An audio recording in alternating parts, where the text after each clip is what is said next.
Hi, Gemini. Welcome to your July reading. Are you ready? I'm not ready. But let's do it anyway. Let's see. It's time for everyone to be shocked by how very crazy we can be. We've dealt with a lot. We've been gracious.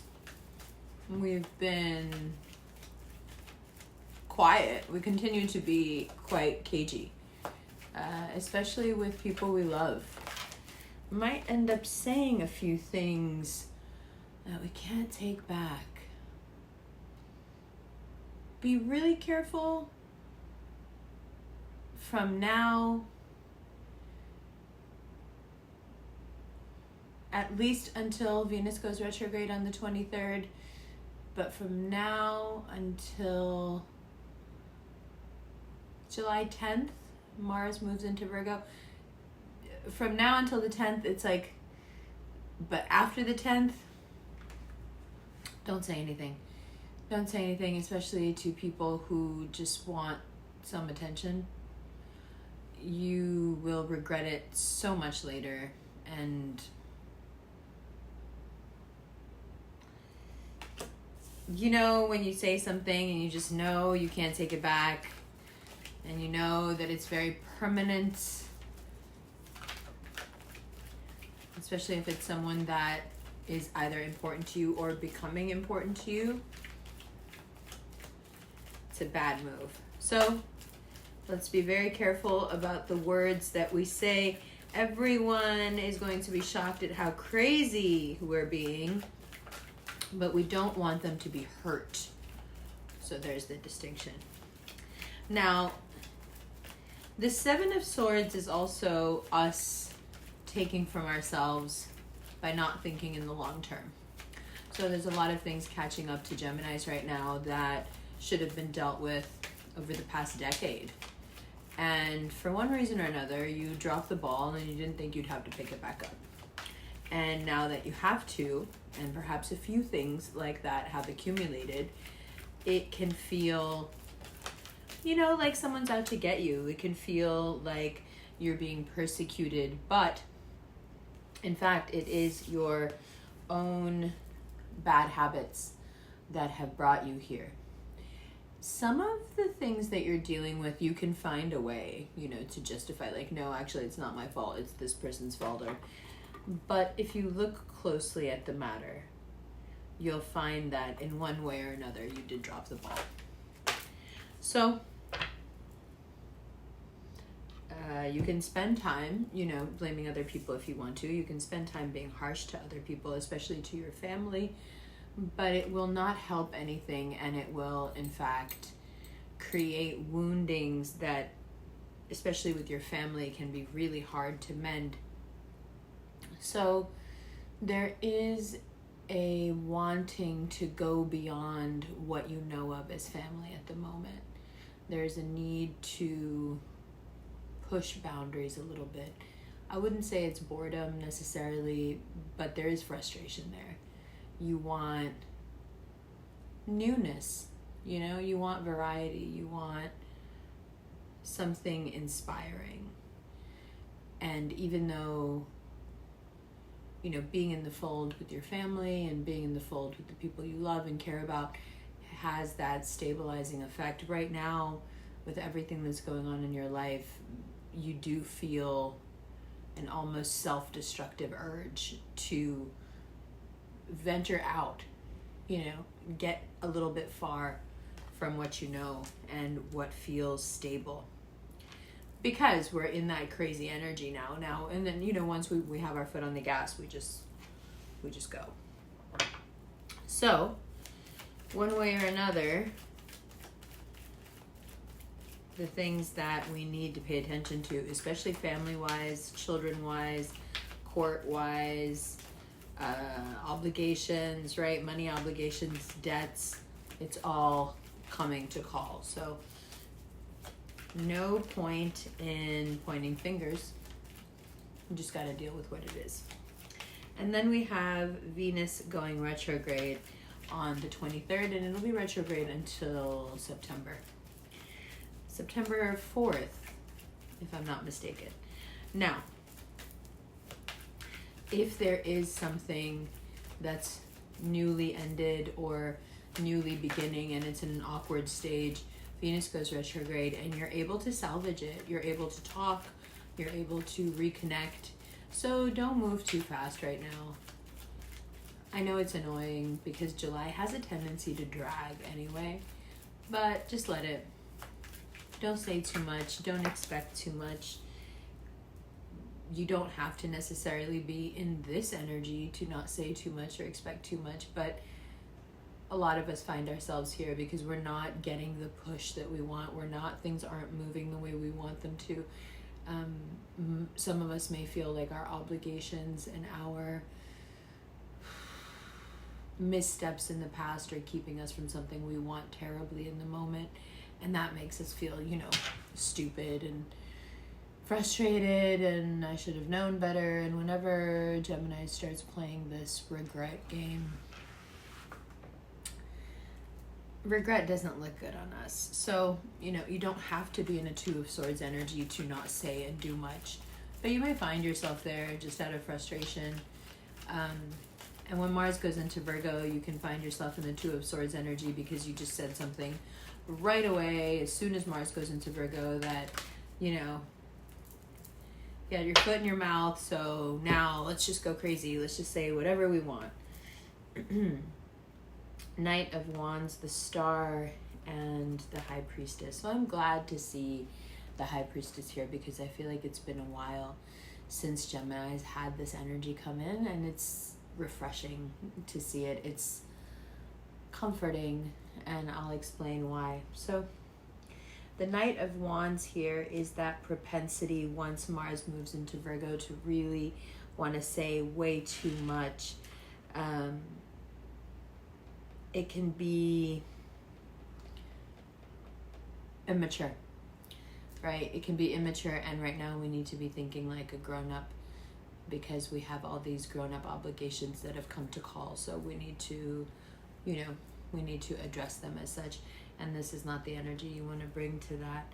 Instead, you want to be, very analytical. You want to follow up with everything. You want to have your paperwork in order. You want to be as organized as possible. And you want to understand what you're dealing with systemically. What are you dealing with? What are the ins and outs of said, issue? Who controls your fate in this particular instance? You want to find all those things out. You want to be as intellectual about these uncomfortable responsibilities that you're being called to take care of. You want to be as intellectual about them as possible. It will help. I know there is a tendency to want to just run and hide from these responsibilities, but you can't just run and hide. If you feel like you need to isolate, if you feel like you cannot deal, then the cards are very clear that, you can take time for yourself. You can take time in solitude. You will get the answers that you need if you take the time.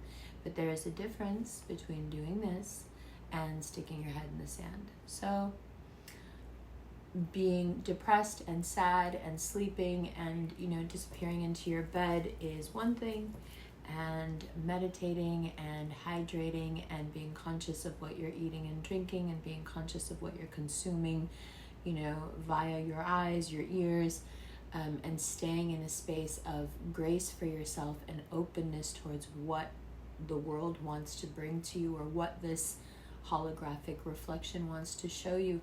It's very different from saying, I'm going to go back to sleep because I can't handle not getting what I want.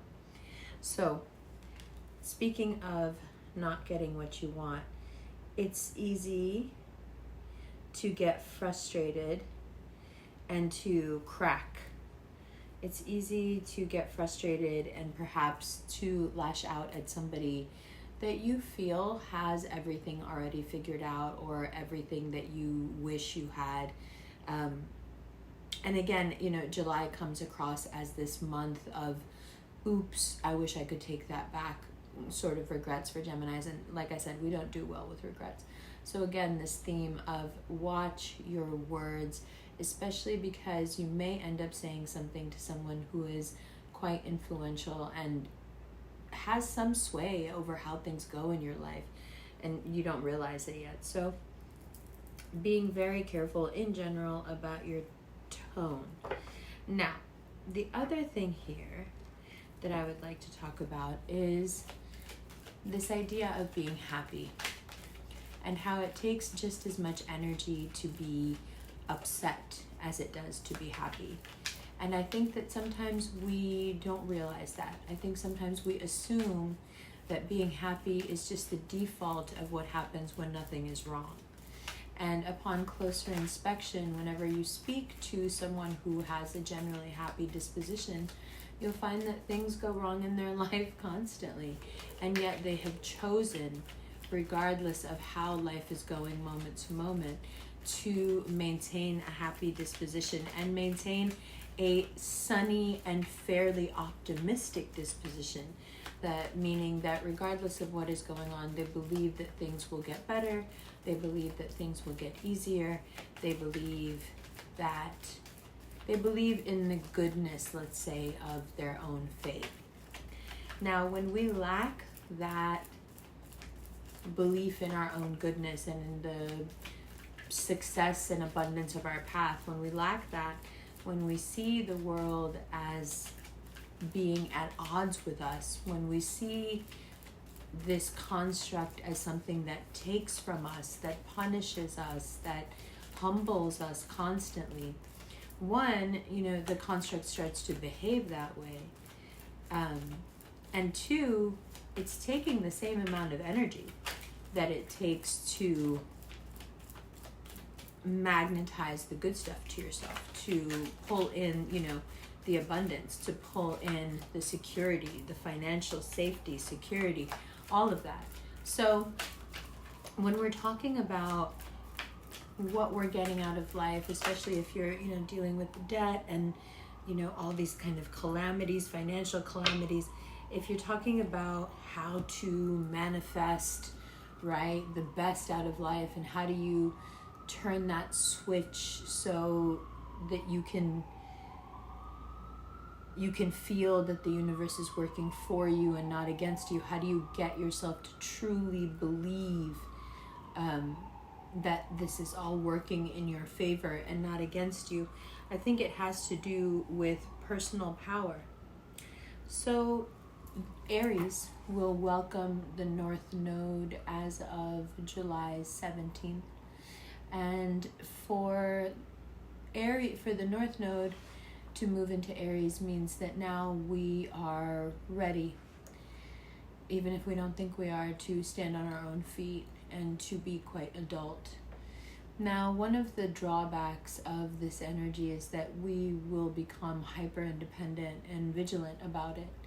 And usually that is a trauma response. Usually that's hiding, some simple childhood wounding of people not being there for you, people not showing up for you. So we have a tendency when the North Node moves into Aries to have those woundings come back up, to have that power become a source of pain. And so let's channel that personal power into something different. You can use North Node in Aries to impose upon this construct the reflection that you would like to see by doing the rigorous inner work and dispassionate inner work of figuring out exactly what you are, who you are, and what you want. If life is always happening to you, generally when I meet people that life seems to be happening to them and they're just reacting to what's going on, it's generally people who don't have a clear idea of what they want. They're swimming in a sea of possibilities. Sure, they do the same things basically over and over again, but not because they have a directed vision of wanting that thing. Not at all. They just do it. Generally, I find that if you have a very specific vision or want or desire, it's much easier to direct your actions, your thoughts. It's much easier to succeed. And the North Node moves into Aries, and it does want you to succeed, but it wants you to understand that you succeed not because life comes at you and you respond properly. You succeed because you start to create the frequency that's creating your life. And so people and situations are now responding to you. And that's the flip that you're waiting for. It's the switch that a lot of people are waiting for. But I think that we as Gemini, we figure it out earlier than everybody in July. And, you know, good for us, because we're probably going to need it more than everybody. Okay, you want to look at the cards? Let's look at the cards. Also, satsang in LA on the 9th of July. Satsang in Oakland on the 7th of July. Both of those ticket links are below. Bring a friend. And August 26th in New York. We're going to have astrology at the beginning. And then I'm going to talk. And then we're going to have breath work. And then we're going to have a DJ and a party. It's going to be super fun. Okay, and because there aren't a lot of people coming right now, you're probably just going to end up being able to spend one-on-one time with me like the whole time. So that's fun. Okay, let's look at the cards. Love you.